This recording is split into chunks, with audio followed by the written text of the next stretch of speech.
La Compagnie Dragon, c'est une belle histoire, c'est du théâtre urbain, le Dragon de Calais, qui suppose à nos équipes de la faire vivre tout au long de l'année sur le front de mer. Et j'en suis l'heureux raconteur d'histoire, responsable de la communication de la Compagnie du Dragon. Donc mes fonctions au sein de la compagnie sont la direction du pôle exploitation technique. J'ai aussi la casquette HSE, donc hygiène, sécurité et environnement. Lors de la mise à jour du document unique d'évaluation des risques, il y avait toujours la problématique du bruit qui se posait notamment pour certains postes du Dragon. On disposait déjà de casques, donc il y avait une protection contre le bruit qui était utilisée notamment dans le système de radiocommunication. Cependant, ce n'était pas fait mis en place pour tous les postes, notamment pour le poste de sécurité et pour le poste de médiation, où là il n'y avait pas forcément de pays. Et on a sollicité donc la STIL et la CARSAT pour avoir une étude technique sur le bruit et voir s'il y avait une nécessité d'utiliser des appareils de protection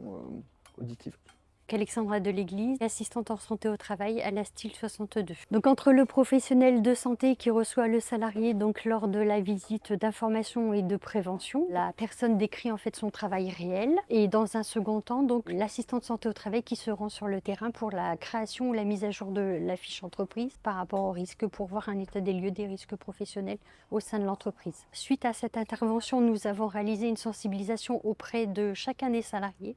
avec donc ma collègue technicienne hygiène sécurité qui a été très bien accueillie de la part des salariés, avec la participation aussi de Monsieur Gossard qui a été à l'écoute de chacun d'entre eux en fait par rapport à leurs demandes et nous par rapport à leurs questions. Finalement, c'est eux les premiers à nous dire comment ils le vivent. On a besoin de leur retour et le résultat a été de faire ces mesures de bruit et d'accompagner nos salariés dans la façon de faire du théâtre urbain compatible avec des niveaux de bruit qui permettent une exploitation saine avec des casques adaptés et tout un travail de notre pôle technique sur